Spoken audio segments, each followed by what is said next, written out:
Welcome to Curveball. I'm Heather Campbell, and today with me is Jon Rosenberg, who looked wildly successful on paper. He was working for a fast-scaling startup. He had senior roles at companies before he joined that startup, massive funding rounds. But there was one afternoon in 2021 when he came home from what would be classified as a successful business trip. He was sleep deprived. I'm going to say he was exhausted. He closed his laptop, walked downstairs to play with his kids, and he realized he built a future he wasn't sure he wanted to even live in. That quiet moment, he was playing Legos on the floor with his kids, became the very beginning of a very different path. Today, Jon helps leaders move out of survival mode into what he calls thriving, grounded in agency, alignment, and intentional choice, which is the AIR method, which I love. He's also the author of A Guide to Thriving, the science behind breaking old patterns, reclaiming your agency, and finding meaning. Jon, welcome to Curveball. I am so glad to have you here. Thank you, Heather. Please go on. I love that introduction. That was beautiful. Absolutely. Wow. Yes. Talk to me a little bit about, I really love this word agency, and I don't think a lot of people use it. What does it mean to you? So the definition that I use in the book is the capacity to make intentional choices supported by the belief that those choices matter and have an impact in the world. So it's this idea. Say that again, just because that is, I got goosebumps. I'm serious. I got goosebumps when you said that. I was like, wait, this is going to be good. Okay. So it's the capacity that we have to make intentional choices supported by the belief that those choices matter and have an impact on the world. Right. Wow. I love that. So tell me a little bit about how you went from being good on paper, which I hear a lot, like everything looks great. You have and you're very ambitious, right? And you're working corporately and you're like, no, I want more. I want more action. I want more impact. And so then you found this like startup and you just jumped in completely, but you were traveling a lot. I'm assuming, what was that life like that were you already burnt out your corporate and then you went to this startup and it took you a while to realize you were burnt out? Or tell me a little bit about your burnout. So let's go back to that idea of agency, right? For most of my career, I felt like I didn't have a lot of agency.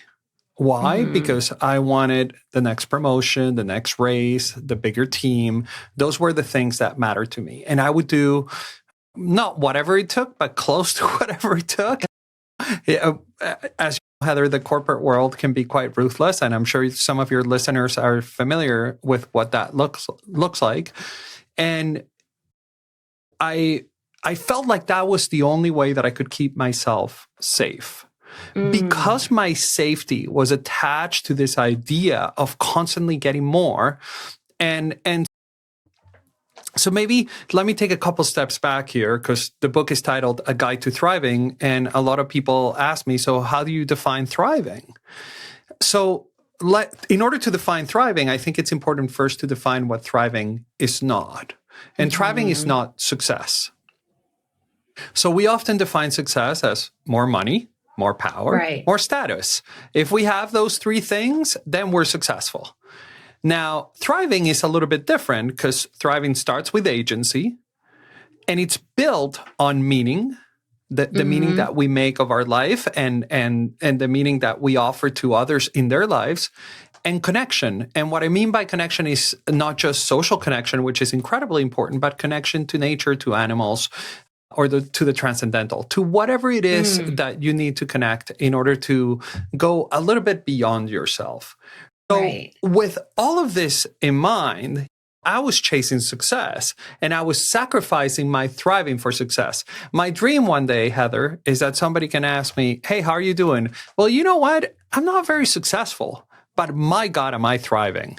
You know, that we can actually separate those two things. And let me let me be clear. I was being a little cheeky there. Of course, I want to be successful. We all want to be, and there's nothing wrong with wanting success. What I'm arguing in the book is at that one point, we start trading off success for thriving. We start trading off success for our well-being, and that can have a very high cost. Right. Well, I think about one is like success is very much, it seems like it's much more connected to external perceptions or what people think about us, how they value us, how they're going to pay us, what our title is going to be. Are they going to promote us? Are we going to get that project? Are we not going to get that project? Are we going to get the budget? Oh my gosh. But thriving is much more internally focused, it seems like. Yeah, that's a beautiful way to describe it. And the great thing about things that are intrinsic is that we have a lot more agency over them. I can't control whether my boss will give me the promotion or the raise or not, right? I can't control whether the company will perform and exceed their expectations or not. But I have a lot of agency when it comes to my emotional life, when it comes to my cognitive life, when it comes to how I relate to other people, when it comes to how I choose the things that matter most to me. So yes, let's acknowledge that there are systemic constraints and that we are all, in one way or another, subjects of the systems that we live in. Right. But what I'm suggesting is that even when we live in those systems that are really constraining and that are built for success, not for thriving, we still have a choice. We still have agency. And if we can learn to develop that agency, which is a skill, then it can be tremendously transformational. Right. I can see that because I just remember, especially when I was younger, like in my 30s, that's like when you're really, I think, really trying to like make your mark. You're very aware now of how the company works and where the opportunities are and things like that. And it just seems like my relationship with my company was not even. And I'm just, so like I worked all the time. And then if I was working, I knew I was like not being there for my family. And then when I was with my family, I felt like I was letting work down. Like it was just this awful like give and take. How do you think the workplace has become this place that is just this hotbed for burnout and dissatisfaction, especially as you move up? Like why do you think that has happened? Has it always happened and we just never talked about it? Like, did it happen in the 1950s? Well, we are certainly seeing an incidence in terms of the impact. It's funny. I say that by many, many standards, we live in the golden age of humanity. We've never had so much access to clean water, to education, to medical systems, to food, to technology. By many, many standards, we are in the golden age of humanity. When it comes to mental health, what we're seeing is a consistent decline, especially over the last 10 to 15 years. So there's certainly something happening here. Now, Heather, in my work with clients, I'm usually the one asking questions. So I'm wondering if it would be okay if I ask you a couple of questions. Oh, yes, of course. Yes. Okay. So have you ever felt like you're in survival mode? Oh, yes, for sure. Yes. Okay. So what does survival mode feel like to you? Oh, it feels like, I'll tell you exactly what it feels like. It feels like I am drowning underwater and I'm about to get to the surface to get a breath. And I get out and I take a breath. And then someone just pushes me right back under again. So I just don't have enough. Yeah. What you a great description. Barely get enough. Oh yeah. Yeah. That is a great description of survival mode. And you know what? I've asked this question of hundreds of people, and except for 2 people, everybody has says that they felt what this is like. And their responses are very similar to what you just shared, Heather. And I think there's something really powerful about this idea of survival mode. Survival mode can be really useful when we're in difficult situations. I grew up in Caracas, Venezuela, and you see what's happening in the news right now. Venezuela was a very dangerous place when I was growing up. So for me, being in this state of survival mode, of hyper focus and where adrenaline and cortisol were flooding my body, and I was just constantly aware and constantly looking to the sides and looking behind my back and who's going to be the next person that's going to screw me, right? Being in that mode, growing up in Caracas, was very useful for me. It saved my life, you could argue, right? Because otherwise I would go into the wrong street or deal with the wrong people. And eventually, the year that my wife Adriana and I left Venezuela, by some estimates, there were 52,000 violent murders in the country. So it was a very dangerous place to be in. Right. Wow. So survival mode can be really helpful when our physical health, when our physical well-being is at risk. And by the way, there are many people even in the US, in Canada, wherever we are, who are experiencing this. So survival mode for those folks is highly adaptive. It's useful. It allows them to survive, period. Now, for many of us, when we have our basics needs covered and when we have certain resources around us, we stay stuck in that state of survival mode, even though the alarm should have gone off or stop ringing months or years ago. It keeps ringing for us. So we get an email from our boss on a Sunday night. We need to talk tomorrow morning. And immediately my mind goes to, I'm going to be living under a bridge in the next 2 weeks. I'm going to lose my house. How am I going to talk to my family? This is going to be so hard. And this is an experience that a lot of us have. So what I'm suggesting in the book is that to go from survival mode, which is something that a lot of us are experiencing, and by the way, nothing like trying to publish a book to go back into survival mode, at least for me. So when we challenge ourselves, this state can get triggered. So what I'm suggesting in the book is that to go from survival mode to thriving, the bridge is agency. So if we can develop our agency, if we can hone into that skill and get better at it, then we can find more moments of thriving and less moments of survival mode.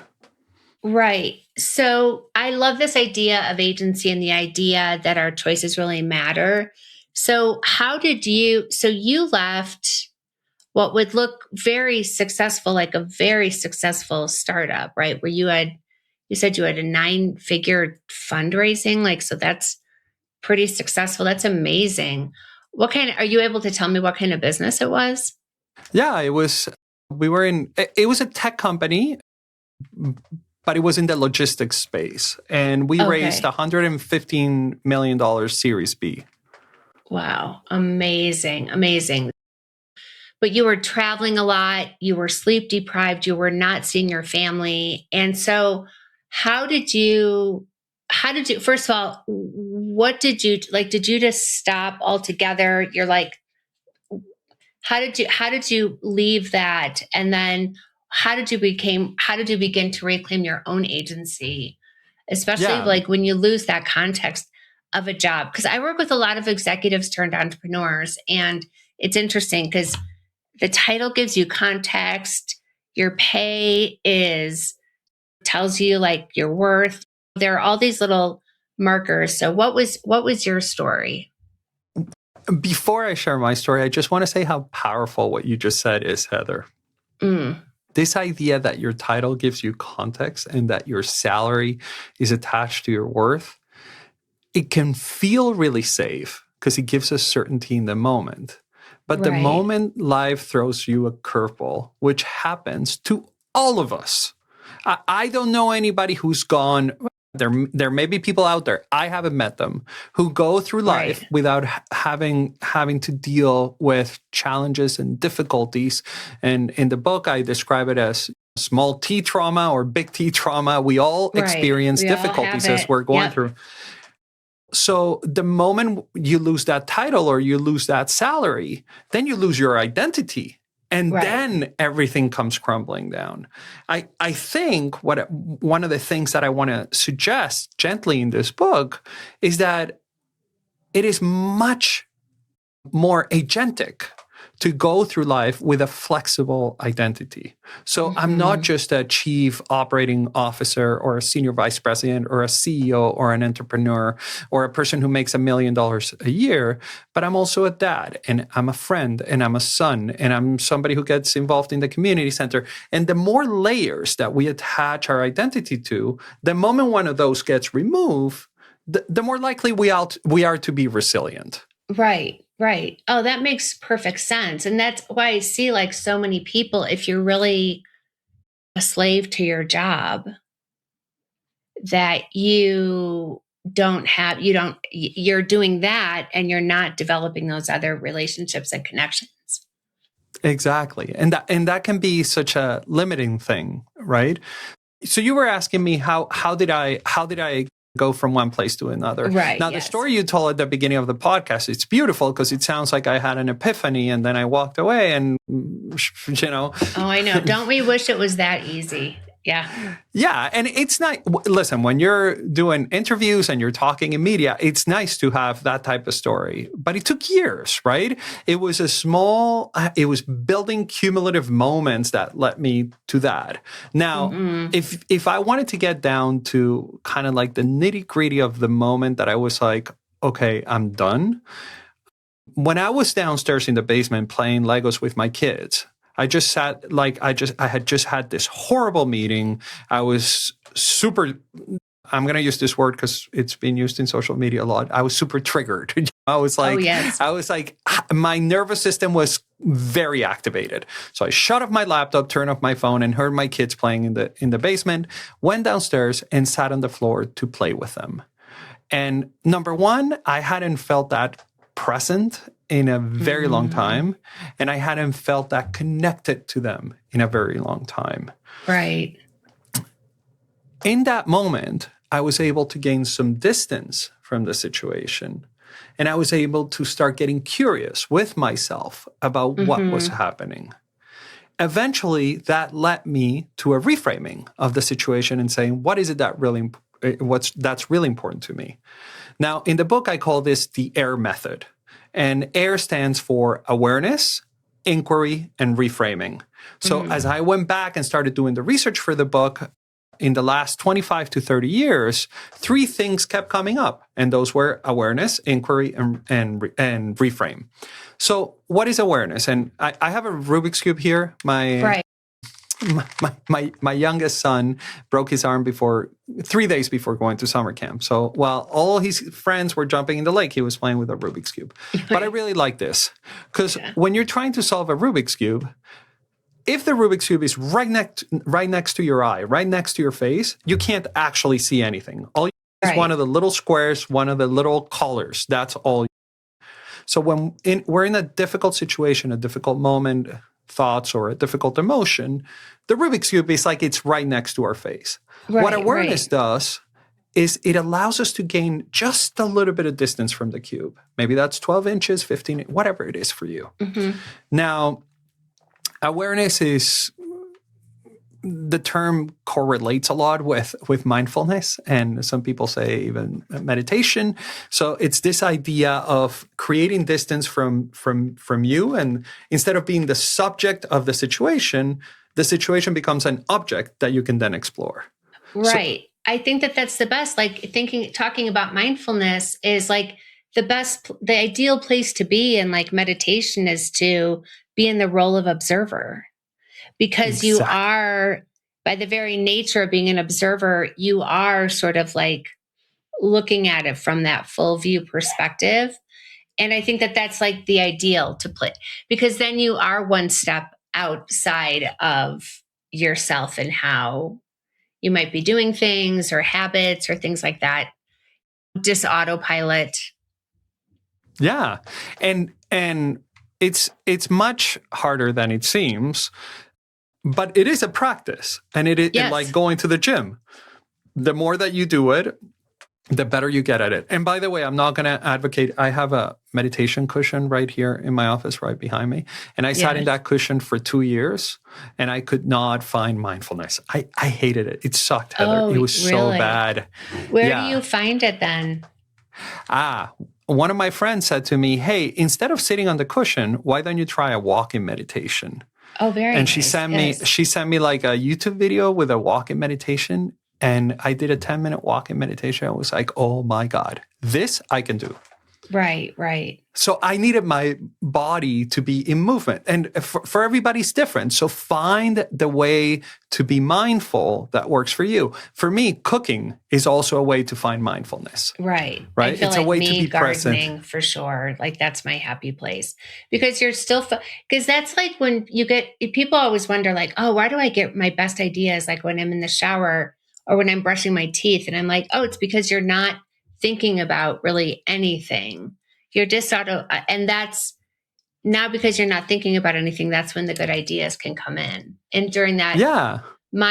it's funny that it's mindfulness because it's really mindlessness, really. If you look at it that way. That's interesting. That's interesting. I think when we are able to move away a little bit from the situation and let ourselves, as you said, be the observer, that gives us a different vantage point and we can change our perspective. So the way inquiry works is after we've created that awareness and we created that distance, we can start asking a lot of open-ended, non-judgmental questions. We can actually start exploring the Rubik's Cube and saying, okay, what is this? Okay, it's a cube. It has 6 sides. Each side has 9 stickers. Each sticker is different, and you can move it around and you can play with it. Oh, so now you're really seeing a lot of different angles that you couldn't see when you were the subject of the situation. So that's inquiry. And then reframing is actually finding the solution for the Rubik's Cube that works for you. Because it may be solving the Rubik's Cube, but it may be something completely different. Right. So maybe let me give you an example from this book launch thing, which I experienced. I think it was like the 3rd podcast that I was recording. It was somebody who's done a lot of episodes. And at the end of our conversation, he stops the recording and he says, hey, Jon, I've recorded 436 podcast episodes and I've never done this before, but I got to tell you, we got to re-record this. And my heart sank. I felt like, oh my goodness. And of course, this was the 3rd one that I had done. So I was like, I don't want to do podcast anymore. I don't want to talk about the book anymore. Nobody tells you that writing a book and talking about a book, 2 very different skill sets, 2 very different things. Yes. And so I went into this like loop of shame and anger and sadness. And I just felt like, oh my God, I cannot believe this just happened to me. In that moment, having that awareness and saying, okay, I'm feeling shame, I'm feeling anger, I'm feeling sadness, my chest is tight, my breathing is shallow, my shoulders are tense, there's something happening here. And this is all as the person is on the screen talking to me about why we need to re-record the podcast. Right. Why did he need to re-record it? So he was saying that he didn't think the messages landed correctly and that this wasn't what his audience usually appreciated. Oh, wow. He had some real criticisms about the way the conversation had gone. And frankly, I didn't disagree with him. It just, I didn't feel good about it. Right. Of course. Yes. So after I became aware, I started asking myself questions. Okay, what does this really mean? Is this a judgment on you, or is this a judgment on your performance in an hour of time that you were trying to talk? What is this? What is the goal of this whole thing that you're doing? And I started questioning myself. This is all while I'm having this conversation. Sure. And then, oh my gosh. Right. Because I'm trying to process it, right? And then finally I reframed it and I said, you know what? I'm going to look at each of these podcasts that I need to record, each of these interviews that I need to do, whether it's with media or on television, whatever it is, I'm going to look at them as practice. Right. Now, don't ask me practice for what, because I still don't know what that is. Right. But the moment I decided they were going to be practice, I was able to be more compassionate towards myself and say, some will Mm-hmm. go really great, some will not go so great. And that's just the way it is. I'm just going to Right. keep preparing and keep doing the best that I can to show up in the best way that I Right. can. So that was the reframe for me. So that'll happen in a matter of a couple of minutes as we're having this conversation. And immediately, the first thing that came out of my mouth was, when can we re-record? So this was on a Friday, Right. and he said, how about Monday at 1? And I said, okay, let's book it. So I spent the Nice. weekend preparing, and then Right. we re-recorded it, and it was fantastic. It was a great Right. conversation. But the fact that I was able to lean into my agency in that moment through the AIR method Right. allowed me to have an outcome that was beneficial for the podcast host and for me. So Right. that's when this thing can be so powerful. Well, and I think I want to add in another thing too, because you did something very powerful, which was acknowledge what you were feeling.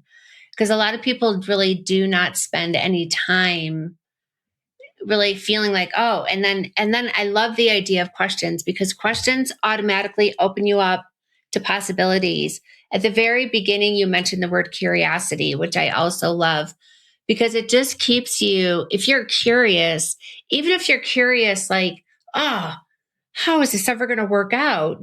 Like, you're just open to possibility in a different way. It's something that you can't, like, your brain starts moving in a different direction. It's bigger than thought. It's more of just like how the brain is really wired to work. And I think that when you're curious like that, you ask the questions: what am I feeling? Why am I feeling this way? What is this? Like, why am I even doing this to begin with? Those are such amazing questions to ask, like in that moment, especially when you acknowledge that you're being triggered. Because in that moment, like, just I would feel all of those ways too, but then also like grateful that that guy gave me a second shot too at the same time. Like, oh Mm-hmm. my gosh, that is so good. So I really love that awareness, intention. That means, like, I want you to, the intention is, oh, I'm sorry, inquiry, awareness, Yes. inquiry. Okay, I'm sorry, I'm messing with your air system. And then Let's do it. reframe. Maybe we come up with a Yeah, new I one. know. Yeah. So then the reframe then is, because you're calmer now, because you've acknowledged, you're not pushing away your emotion, you're not denying the experience at all. How do you think that works? Like, because you said it's science backed too. So talk to me a little bit about, like, what is actually going on in your brain when you think through the air method. Yes. So the moment you create awareness and you start creating that distance, what you're doing is effectively lowering you're regulating your nervous system. Mm, And you're going from, you might have been in a sympathetic response, and you're trying to shift into a parasympathetic response. You're trying to bring yourself down. So that cortisol and that adrenaline that are running through your body because you're in this survival state, right. you're starting to regulate it.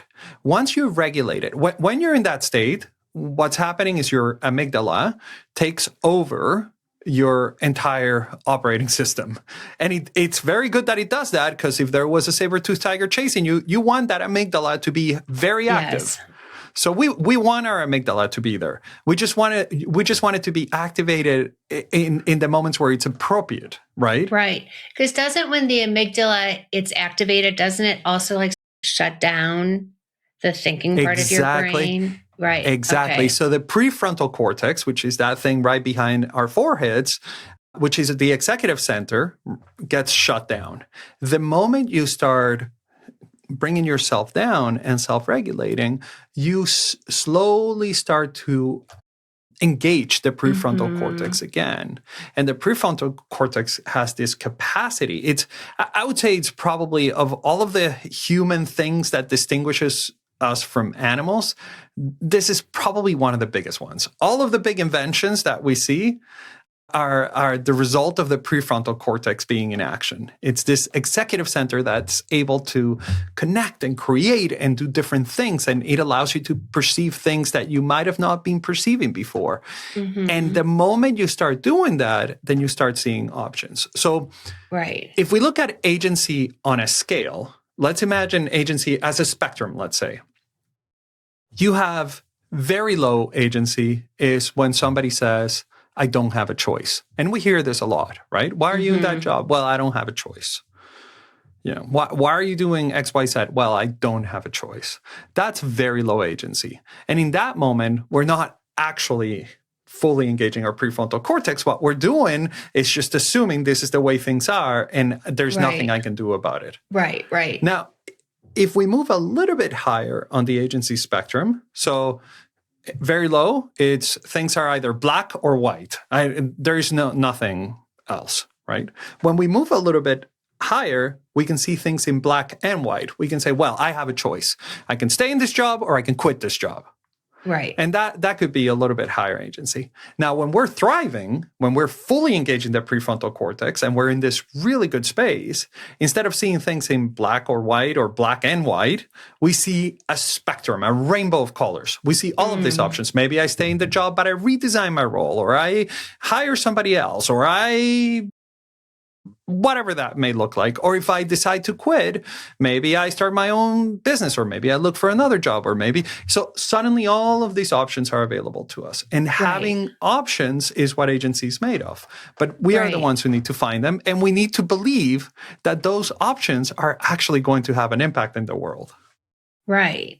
Why when you say impact in the world, what does that mean to you? And then, like, if you make it, what does that mean to you? So there's this researcher by the name of Albert Bandura who came up with a concept called self-efficacy, which some people might have heard. The whole idea of self-efficacy is that if I believe I can do it, then I can do it. Now, it doesn't mean that you're going to be able to do it 100% of the time, but the story of the little engine that could. Right, yes. If you don't believe you can do it, certainly you have no chance of doing it, right? Right.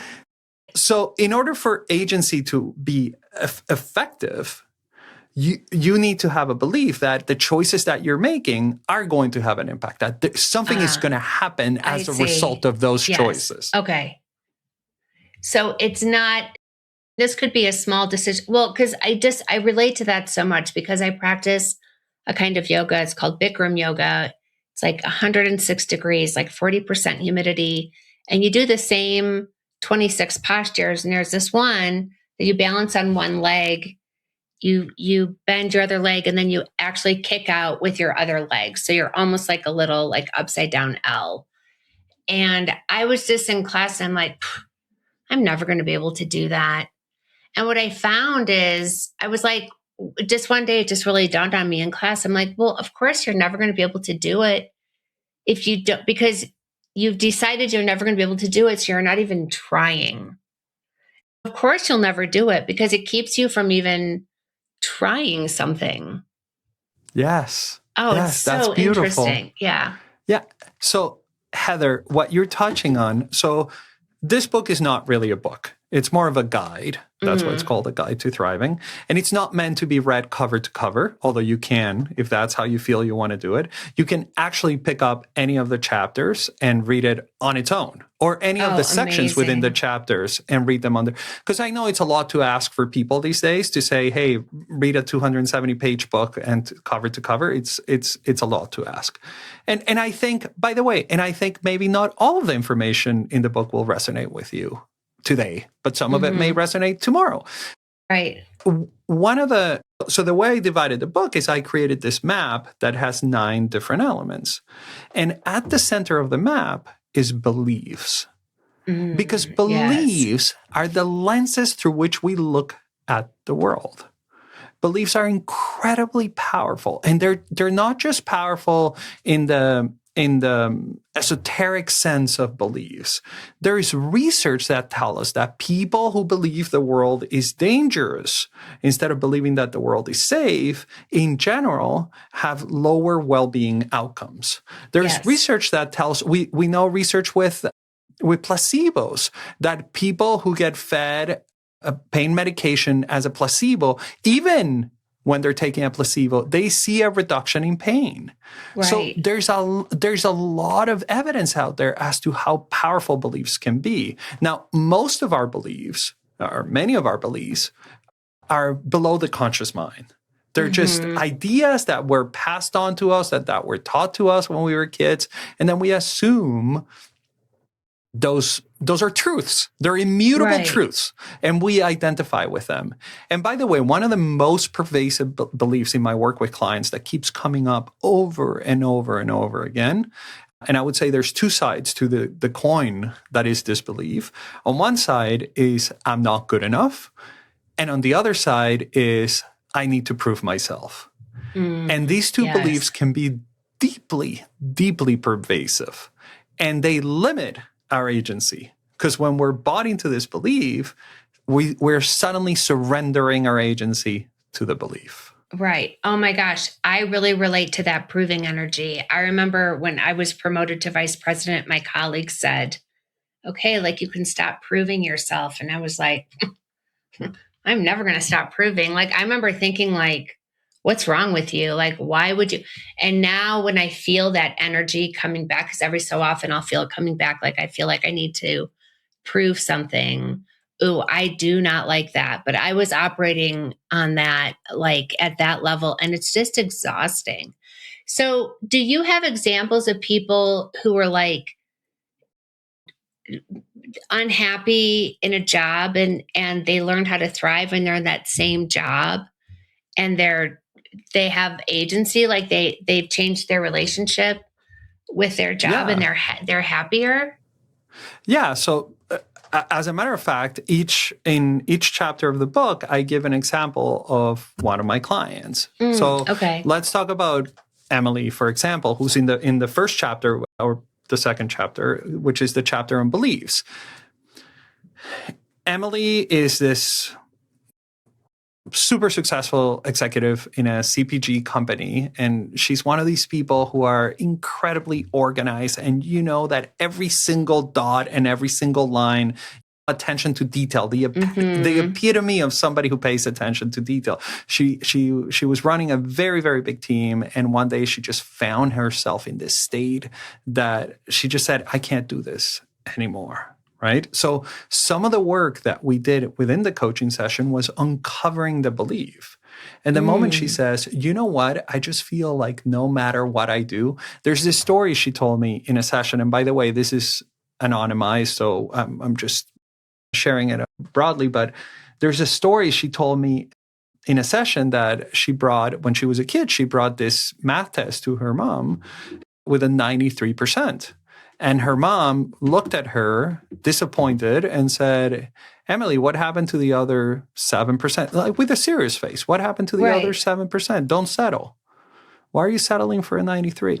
Right? This marked her. So as we started uncovering the belief, then she could see it. And she could see how that belief projected in her day-to-day life. Eventually, what Emily was able to do is, as she saw this belief coming up, she could notice it, she could be aware of it, inquire and say, why is this belief acting? Why is this belief in this moment coming up for me?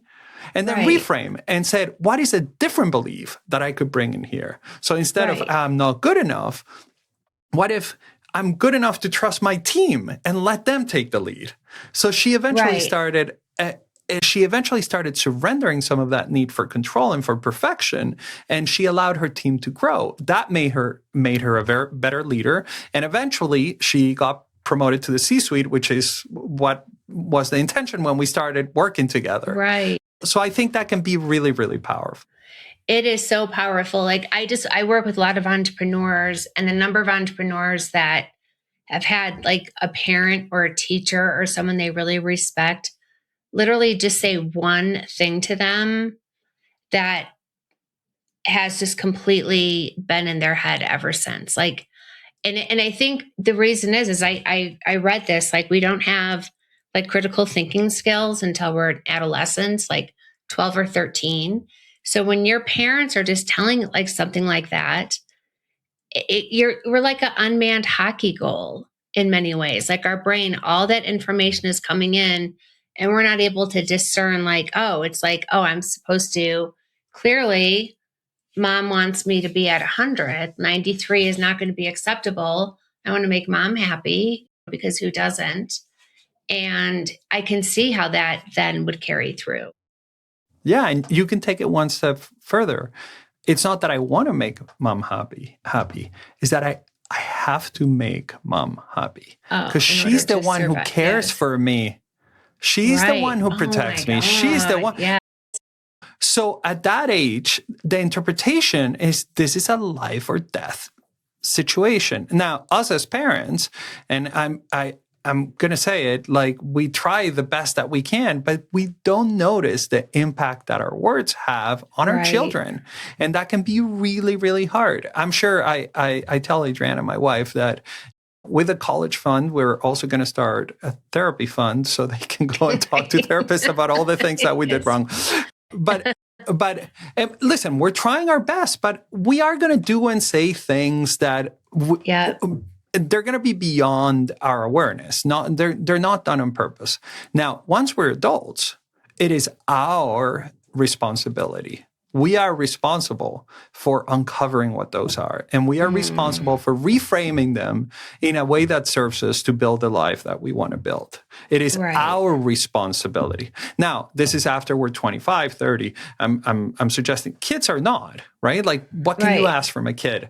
But once we're adults, people like us, Heather, it's on us to do that exploration. And whether we do it journaling or meditating or working with a coach or going to therapy or going to counsel, whatever it is that we choose to do, this is the work of knowing thyself. When people say know thyself, that's understanding the hidden beliefs that are below our awareness, that are driving our life without us even noticing. Right, exactly.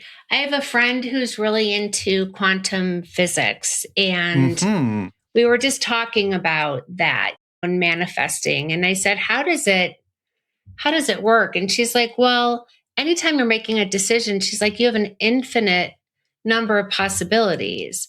It's just that most people don't really see that they have all these possibilities. They think there's just one or two ways to do it when really, and then that's how, I don't know. It's like your conversation is making me think about that too. Like, we're not helpless in any situation. There are an infinite number of possibilities in front of us. We just have to slow down enough and ask ourselves like the questions in order to see those other possibilities. The reframe. I love that. I'm going to use that AIR method all the time. That is incredible. So if someone's listening and they're feeling successful, like on the outside, but disconnected or depleted on the inside, what is one small step they can take to move towards this idea of alignment or this idea of agency? What's like the best place to start? That's such a wonderful question, Heather. And one of the things that I've struggled the most as I'm promoting this book, actually, this morning I was on breakfast television here in Toronto, and they asked me, okay, so what are the 5 things that we need to do in order to thrive? And I'm like, well, I wrote a book on agency. The whole point of agency is that you figure out what works for you, right? If I'm telling you, I'm removing your agency. Now, what I would say, I love that. Yeah. Anything that you can do that feels to you like it will give you more agency. And by agency, awareness, the capacity to inquire, or the capacity to reframe situations. Anything that you can do that helps you question things that you believe to be absolute truths, that you believe to be facts. Anything that you can do that helps you do that. And whether you do it on your own, or you do it with a friend, or with a family member, or with a coach, or whoever it is that you're choosing to do that with, ideally, in my case, it works better when I do it with somebody else. Some people do it journaling. Some people do it just lying in bed and thinking about it. Whatever works for you. Find a way that you can do that inner exploration in a way that feels accessible to you and that it's just uncomfortable enough. Because if it is too uncomfortable, you'll stop doing it. And if it's not uncomfortable at all, you're probably not doing it right. Right, exactly. Like I have a friend who can just tell you the truth in such a truthy way. And I have so much respect for her. And I know that, but she can really say something. And I'm like, why would you say that?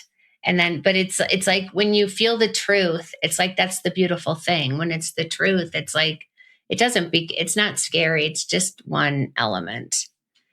It's just like one facet. And I like how you're saying, like, we're bigger than our jobs. Like we have community, we have family, we have friends, we have other things. And the more we fill our lives, I really love that whole perspective. Jon, if people want to get your book, tell me the title again, please. It's A Guide to Thriving. Guide to Thriving. Thank you. So where do they get that? And if they want to work with you, because I know you also work with people one-on-one or in group programs, how can people get in touch with you? So I'm very active on LinkedIn, Jon Rosenberg.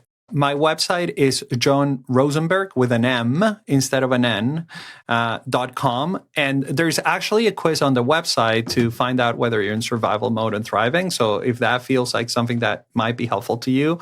And if you do the quiz, there's like a 10-day challenge, email challenge that does micro experiments that you can try out to practice AIR and how that works.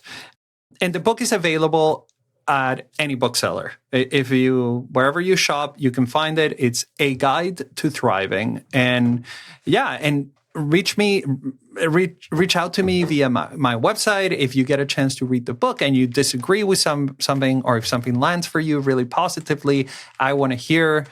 I'm really curious. The thing about writing this book is that it's been published for about a month now. Oh. A little bit over a month. Yeah. And I'm rereading it and I'm like, I could rethink this already. So I'm curious to see what folks think. And yeah, that's how you can find me. Please engage with me. That is wonderful. Well, thank you so much for saying yes to Curveball. And thank you so much for sharing the AIR method. I find that to be hugely inspiring. I love a good 3-step, just a little 3-step process that gives me the agency and room for me to be me and not have to be something I'm not. I love that. Thank you, Heather. Thank you for having me. This was such a joy.